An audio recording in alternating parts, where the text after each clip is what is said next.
So in the last class, we have studied about the routes of drug administration. So wherein we studied about the different routes of drug administration. So from today's class, we shall move into the two important aspects of general pharmacology. One is pharmacodynamics and another one is pharmacokinetics. So first we shall take up the pharmacodynamics section, and what are all the aspects that are covered under pharmacodynamics we will discuss in detail. So what do you mean by pharmacodynamics? So as you know, pharmacodynamics, it is the study of the biochemical and physiological effect of the drugs coupled with their mechanism of action. So in general sense, it is what drug does to the body. So pharmacokinetic, it is what the body does to the drug. So next is the principles of the drug action. See, as you know, this drug, so how it acts. So the major principle behind the action of a drug is just aids in modification of the function of the intrinsic activity of an organ or tissue, but it does not impart or it does not produce a new function from a tissue. See, for example, heart. See, heart, there will be constant contraction of the cardiac muscle, right? That is the intrinsic activity, or it is the inherent ability of the heart to contract and relax. So that is a constant ability of the heart. So here, if you give epinephrine, so epinephrine is a drug. So here, epinephrine, it is not independently, it is not giving the contraction and relaxation ability. See, it is not imparting a new function to the heart. See, heart by itself, by virtue of itself, it is having that function. It is already, it is contracting and relaxing on its own. Then what this epinephrine is doing, it is increasing the rate of contraction. So it is increasing or it is modifying the intrinsic activity of the heart. So that is the major principle behind the action of a drug. It just modifies the intrinsic ability of an organ and it does not impart a new function to it. And what are the types of drug action? See, the action, irrespective of its target tissue, so it should come under this category. So either one of these things it should do on the tissue. See, the types of drug action, the first one is the stimulation. The drug will act by stimulating the organ or tissue. See, for example, epinephrine. I told you, epinephrine acts on the heart, it stimulates the heart and increases its contraction. So the type of drug action is stimulation. So likewise, depression. See, there is an example of acetylcholine. See, acetylcholine, it acts on the heart and it depresses the activity of the heart. It decreases the contraction of the heart.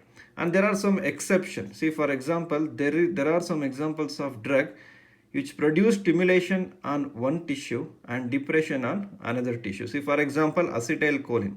See, acetylcholine, it depresses the activity of the heart, whereas it stimulates the gastrointestinal tissue. It increases the motility of the GIT. See, similar drug, it will be having a stimulation property on one tissue and depressive ability on the other tissue. Then the irritation. See, for example, bitters. See, bitter, when you take the bitter, it increases the salivary secretion. How it increases the salivary secretion? It causes irritation of the local area. So by that, indirectly it increases the, or it indirectly stimulates the salivary gland to increase the salivary secretion. Or astringent. See, astringent are group of drug which precipitate the mucosal protein. So how it precipitate the mucosal protein? By producing the irritation. So it irritates the cell and produces the precipitation of the mucosal protein.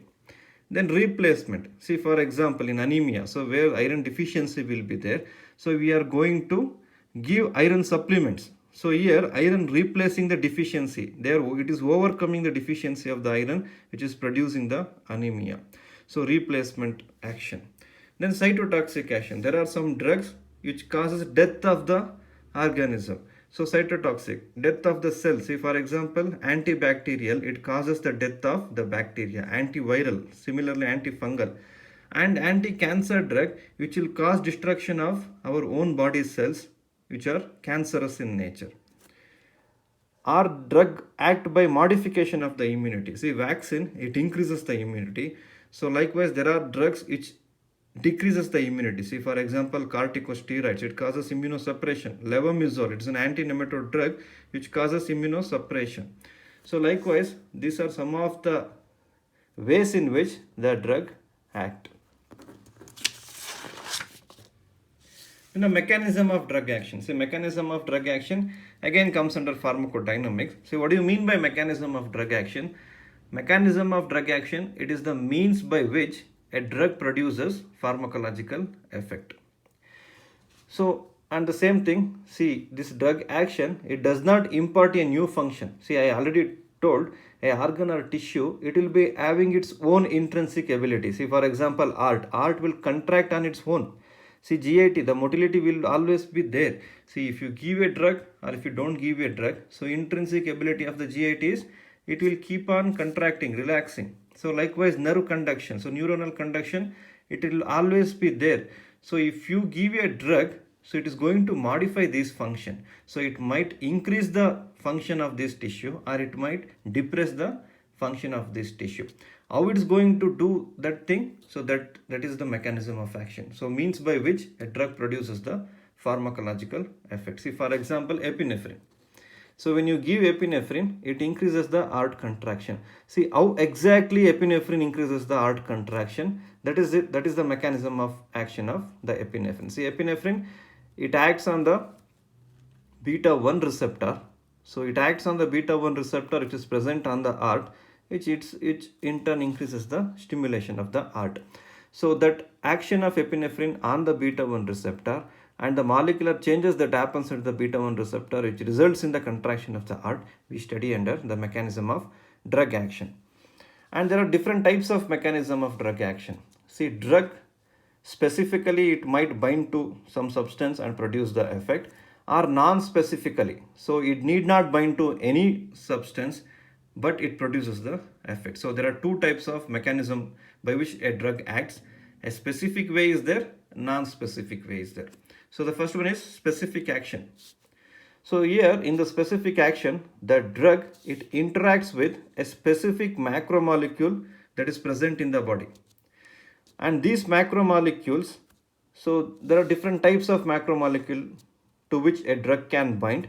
So the macromolecule, it can be a receptor, it can be an ion channel, can be an enzyme, can be a carrier or the transporter. And the important feature of this specific action of a drug is it shows SAR, it shows structure activity relationship. So based on the structure of the drug, the activity depends. See, we already studied about the structure activity relationship. If you remember the group of drug called as barbiturates, how a slight modification in the structure of a barbiturate leads to a varied effects produced by the barbiturate. So this specific action of the drug, see, suppose epinephrine acting on the beta 1 receptor. So if there is slight change in the structure of the epinephrine, what will be its effect on the heart? So this SAR is an important component under the specific action of a drug. And these are the different macromolecules to which the drug binds and produces the effect. So we shall study one by one. So the first one is receptor. So receptor, it is a macromolecular compound made up of protein or glycoprotein present on the cell membrane or within the cell. See, receptor need not be always present on the cell membrane. Say they can also present within the cell. See, for example, steroid receptor. See, thyroid receptor, estrogen receptors. See, estrogen receptor, basically it is steroid in nature. The receptor, the location of that receptor is within the cell. So within the nucleus, the estrogen receptors will be present. So it need not always present on the cell membrane. So to which the drug binds to produce pharmacological effect. So to this receptor, a drug will bind. Since it comes under the receptor, since we are discussing it in the pharmacology, I will tell drug only, or else endogenous molecule. See, if you don't give drug, an endogenous molecule will bind on the receptor. See, estrogen receptor. So estrogen receptor, it's an endogenous receptor. So this, for estrogen receptor, the basic substrate being estrogen, which is an endogenous molecule. If you give drug, tamoxifen, so if you give tamoxifen, it will bind to the estrogen receptor and produce the effect. Since it comes under the pharmacology, we are discussing about the drug, to which a drug binds to produce the pharmacological effect. If the receptor is binded by an endogenous molecule, it will produce physiological effect. And this receptor, there are different types of receptor. So in subsequent videos, we are going to discuss about these different types of receptor. So for time being, receptors are classified into ionotropic receptor, G protein coupled receptors, enzymatic receptor, steroid receptors. And the examples of these receptors are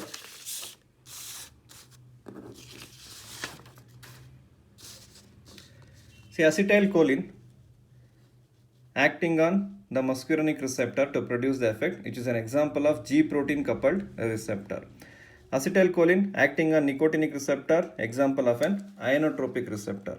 Insulin acting on the insulin receptor, it's an example of enzymatic receptor. So likewise, estrogen acting on the estrogenic receptor, example for steroid receptor. And the second macromolecular compound to which the drug binds is the ion channel. So what do you mean by ion channel?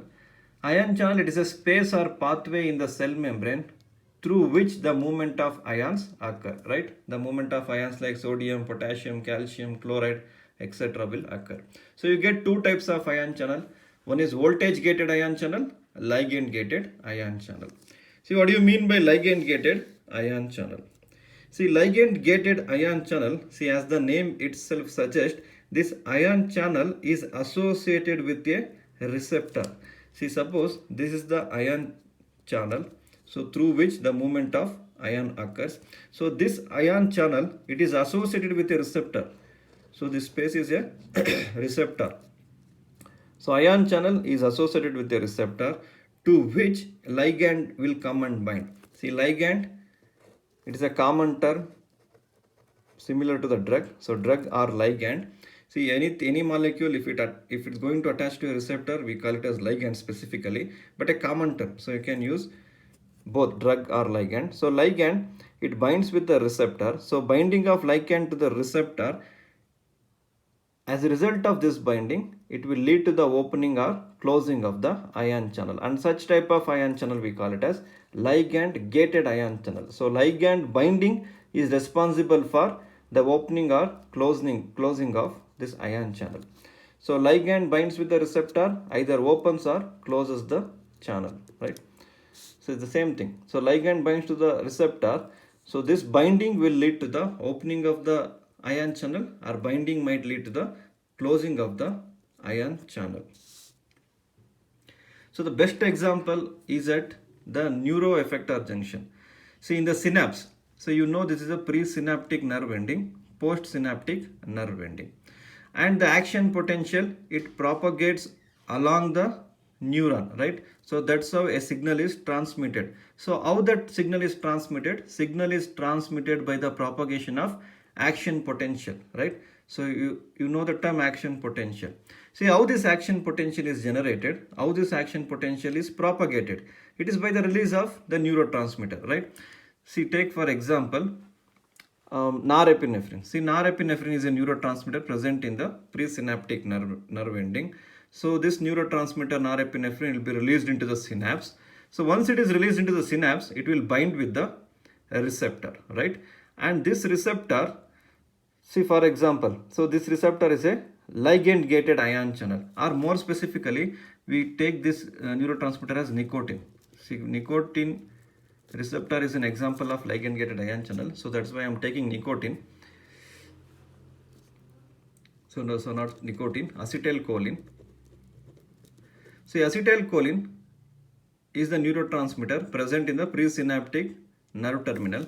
So this acetylcholine is getting released into the synapse, and this acetylcholine binding to the nicotinic receptor. And this nicotinic receptor, it is an example of ligand gated ion channel. So ligand gated ion channel, I told you, so ion channel is coupled with the receptor. So that receptor is nicotinic receptor. Now acetylcholine binds with the nicotinic receptor. So as a result of that, so there will be opening of this channel. So through this channel, the sodium ion will move in. So the sodium channel moves in. So as a result of sodium channel moves in, so it will produce depolarization. So it produces depolarization. So that's how the action potential is generated. So during the course of this action potential, so after certain amount of sodium channel is movement occurs, so after that the potassium channel will open, so repolarization will be there, the action potential will be decreased. So likewise, once this post synaptic membrane is activated, that activation in turn it will activate the neighboring neuron. So the neighboring neuron will be activated, so the action potential will propagate here. So again the same channel will, so the same cycle will be continued. So this action potential, it will cause the stimulation of release of the acetylcholine that is present in the neighboring neuron. The same thing, it will act on the nicotinic receptor, produces the effect. Suppose the ultimate, the final neuron with this setup, so what will happen at the final neuron? So this postsynaptic neuron, the postsynaptic neuron, it will bind to the target tissue. It should innervate some tissue, right? So it will innervate the target tissue. So that target tissue, the response will be based on the activation of this postsynaptic neuron. See, the acetylcholine is there. Acetylcholine is acting on the nicotinic receptor. So this nicotinic receptor generally this nicotinic receptor, it innervates the skeletal muscle. So once acetylcholine act on the nicotinic receptor, the final effect is it stimulates the contraction of the skeletal muscle. So there will be skeletal muscle contraction. Right, so that's how the ligand gated ion channel works. So did you understand here? So it's more common at the synapse, neuroeffector synapse level, it is very common. So here receptor linked directly to the ion channel. So it's an example of receptor linking directly to the ion channel. There's another thing, so wherein which the ligand binds to the receptor. So directly it is not associated with the ion channel. So ligand binding to the receptor, so straight away it's not opening or closing the channel. So indirectly, this ligand binding to the receptor, it will activate an intermediary molecule. Through this intermediary molecule will determine the opening or closing of the channel that is present somewhere else. It might lead to open or closing of the ion channel. So that is the indirect way of activation of a channel. So that is receptor linked indirectly to the ion channel. It is an indirect way. So this is a direct way. So both are example of this ligand gated ion channels. And there is another type of ion channel, we call it as voltage gated ion channel. So in voltage gated ion channel, the ligand directly binds to the ion channel. So in contrast to the ligand gated ion channel, so in ligand gated ion channel what will happen? Ligand will bind with the receptor and that binding will determine whether that channel should open or close. Whereas here the ligand, it is directly binding to the ion channel. So this is the ion channel, there is no receptor associated with this ion channel. Ligand directly binds to the ion channel. So binding of ligand will determine the opening or closing of the ion channel. So there is no receptor linked here and there is no intermediary molecule. So directly ligand binds to the ion channel, it determines whether to open or to close. So the movement of ion, so once there will be determination to open or close. So the movement of ion, it will create a voltage difference and it itself further control the movement of ion. See, if sodium ion moves inside, so there will be positive shoot up. So once it reaches a particular level, then because of the voltage difference, the potassium channel opens. So likewise, there is a cycle of event. So if chloride ions move, there will be negative impact. So the effect will be inhibitory effect. So like that. So here the what will happen? So initial ligand is necessary. Ligand has to bind to the ion channel to kickstart the process. Once it gets kickstarted, the voltage difference created by the movement of ion, it itself will produce the further effect. So that is initial process, it is kickstarted by the ligand or the drug binding. See, for example, sodium channel blockers. See, sodium channel blocker, suppose this is a sodium channel. So sodium channel, so if you give a procainamide, it will act on the ion channel, it blocks the sodium channel. So it will blocks the movement of the sodium channel. Sodium channel blocker, example procainamide. So similarly, calcium channel blockers are there. So various types of calcium channels are there. L type, N type, T type. So accordingly, examples are there, verapamil, nifedipine. And N type, it helps in the neurotransmission, at least at the presynaptic level. So I told you, so presynaptic nerve terminal, postsynaptic nerve terminal. So neurotransmitter will be released from the presynaptic nerve terminal. So what is the major activation factor for the release of neurotransmitter from the presynaptic nerve terminal? It is this N-type calcium channel. See, calcium will enter into the presynaptic nerve terminal, and that is a major activation factor which causes the release of neurotransmitter into the synapse. So that type of calcium channel present at the presynaptic nerve terminal is the N type of calcium channel. So similarly, there is a T type of calcium channel which is present commonly in the cardiac cell. So potassium channel openers are there, chromocalin and diazoxide. Similarly, potassium channel blockers. So it is an assignment question. Then enzymes.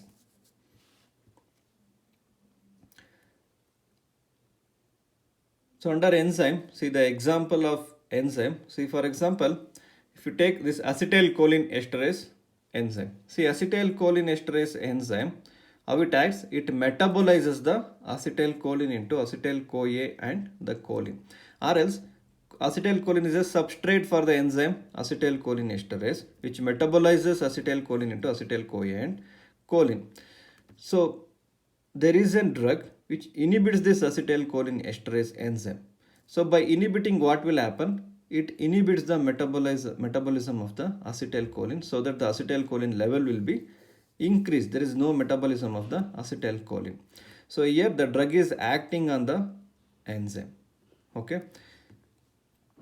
See, there are 4 macromolecules to which a drug binds. The first one is the receptor, we have studied. The second one is ion channel, and the third one here is the enzyme. Drug will act on the enzyme to produce the effect. So this is the example. So physostigmine, it inhibits the acetylcholine esterase enzyme, so that there will be no further metabolism of acetylcholine.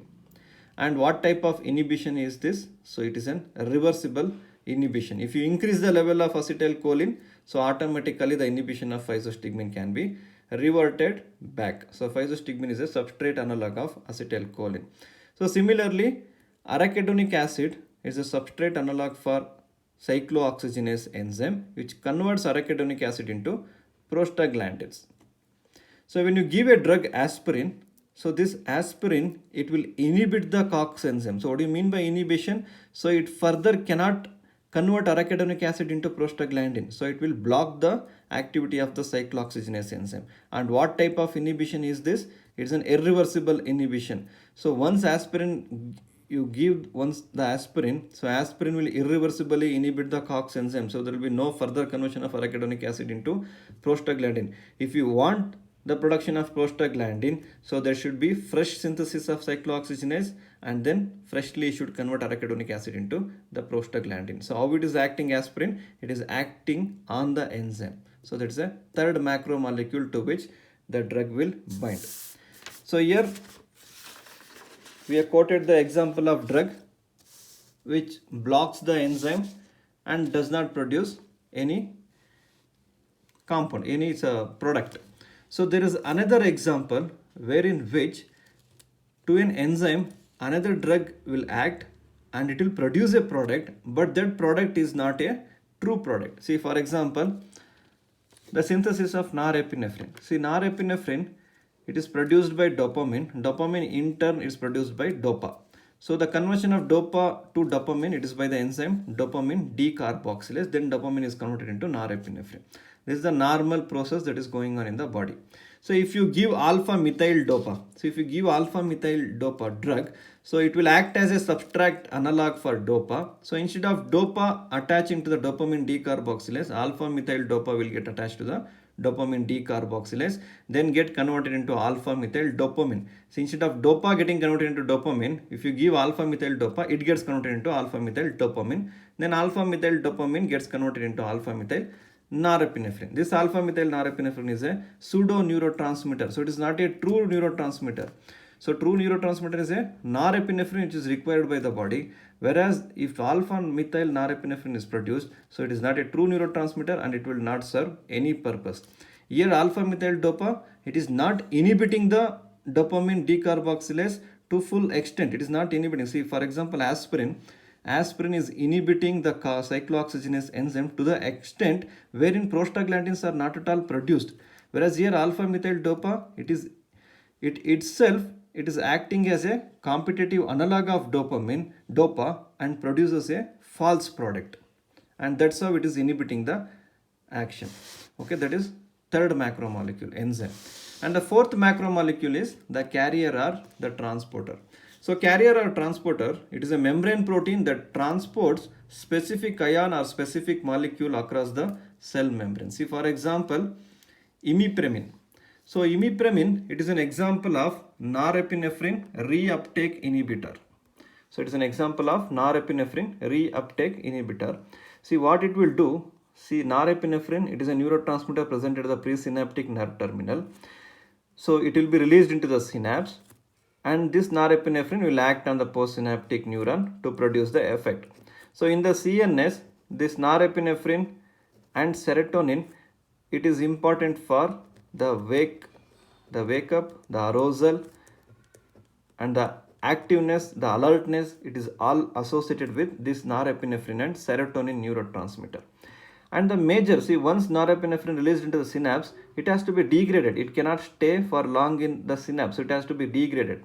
The major degradation mechanism or the major metabolism action of norepinephrine is the reuptake mechanism. See, acetylcholine, if it enters the synapse, at the synapse, after its action is over, it will be metabolized by acetylcholine esterase enzyme. So you already studied under the physiology. Whereas that is not true with norepinephrine. So there is no enzyme waiting at the synapse to metabolize the norepinephrine. The major metabolism mechanism of norepinephrine is the norepinephrine has to taken back into the presynaptic nerve terminal. So the transporter involved here is norepinephrine transporter. So this norepinephrine transporter is the one which helps in the reuptake of norepinephrine back into the presynaptic nerve terminal. And in the presynaptic nerve terminal, norepinephrine will be metabolized by some enzyme, catechol O-methyl transferase. It will metabolize norepinephrine, and the remaining one gets back into the synaptic vesicle and gets stored in the synaptic vesicle, and it will be reused. So again, when action potential comes, the norepinephrine will be released back. That is the metabolism mechanism of the norepinephrine. So suppose if you use imipenem, so this imipenem, it will inhibit this norepinephrine transporter. So once it inhibits the norepinephrine transporter, there will be no reuptake of norepinephrine. So norepinephrine will stay at the synapse. So once it stay at the synapse, so it will go on acting on the receptor. So that's how there will be alertness. That's how there will be activeness. And that's the reason why imipenem is used as an antidepressant.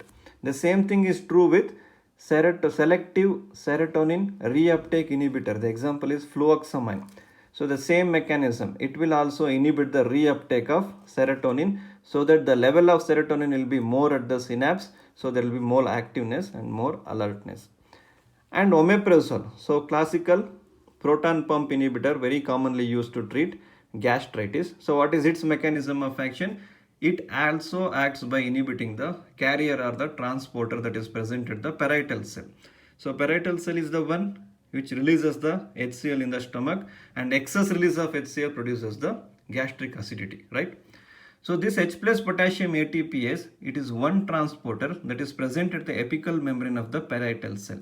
So what this omeprazole will do, omeprazole, it will inhibit this transporter, H plus potassium ATPase. Once it inhibits this transporter, there will be no release of H plus into the stroma, into the gastric stroma, so that this H plus will not bind with the Cl to form HCl. So there will be less HCl formation. So that's how it's going to decrease the gastric acidity. So here the macromolecule is carrier or the transporter. So that is about specific action. See, specific action, here the drug will act on the specific macromolecule present in the body to produce the effect. And the macromolecules are, it can be a receptor, so where the receptors are further classified into different types, which we are going to study in the subsequent classes. Then the second one is ion channel. We get voltage gated ion channel, ligand gated ion channel. Then third one is the macromolecule can be an enzyme, and the macromolecule can be carrier or transporter. So the drug will bind to this macromolecule and produce the intended effect. And the second type of mechanism by which a drug acts is non-specific action. So the major feature of non-specific action is it is mainly to do with the physicochemical properties of the drug.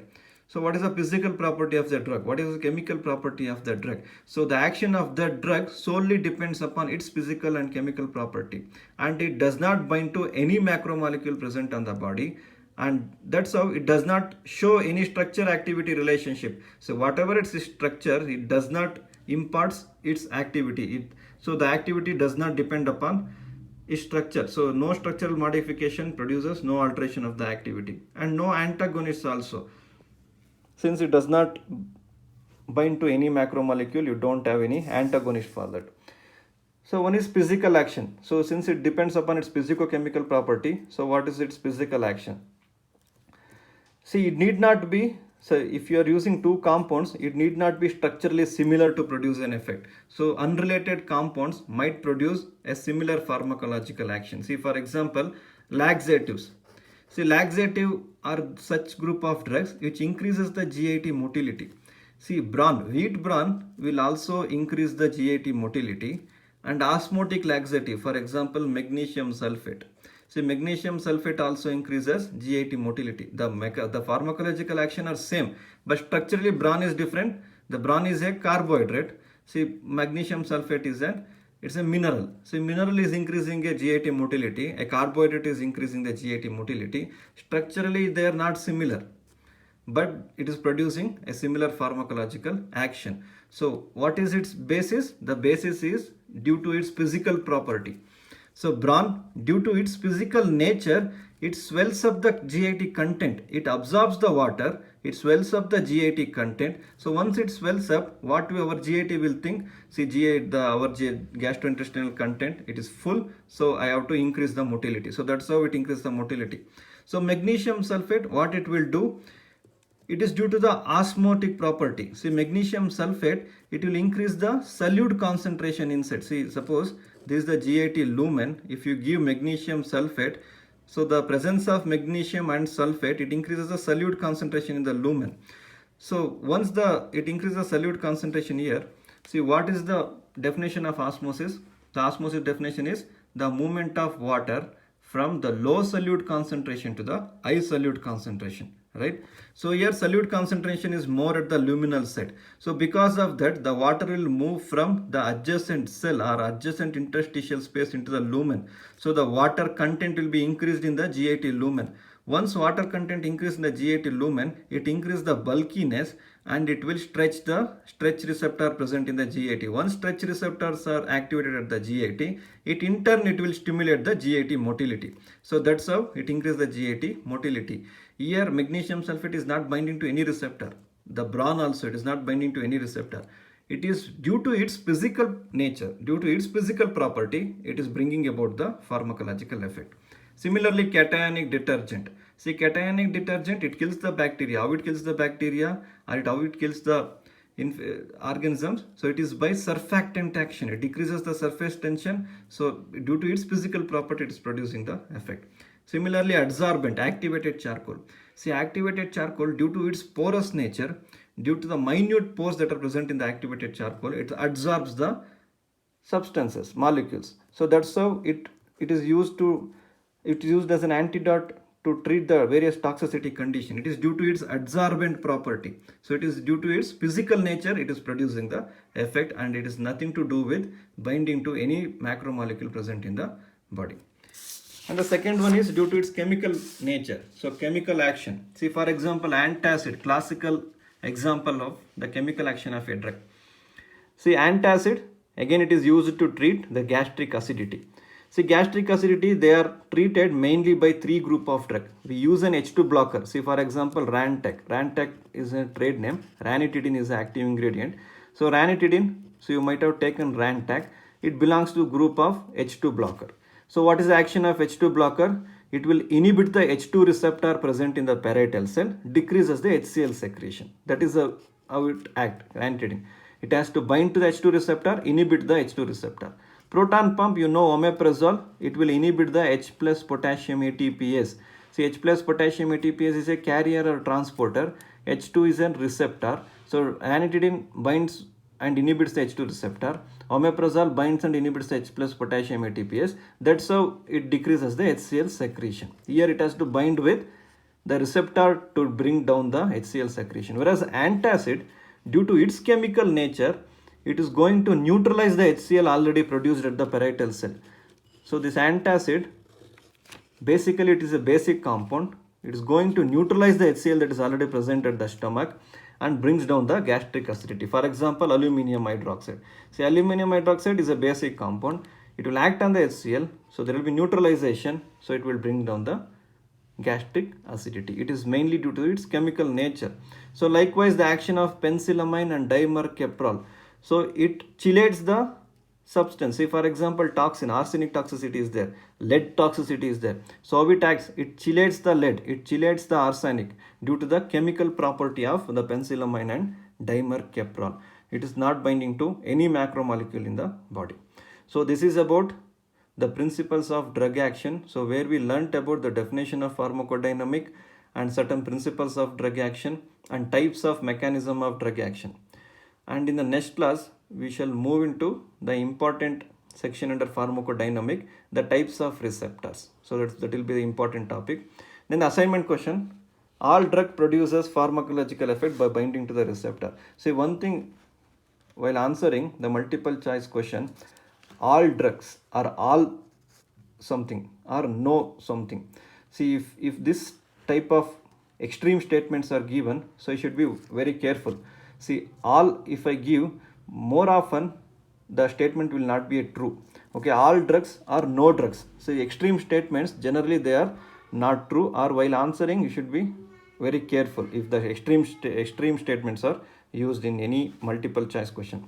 See, all drugs produces pharmacological effect by binding to receptor, true or false? Receptor pharmacology is studied under which component of general pharmacology, pharmacodynamic or pharmacokinetics? All receptors are present on the cell membrane to which drug will bind and produces effect, true or false?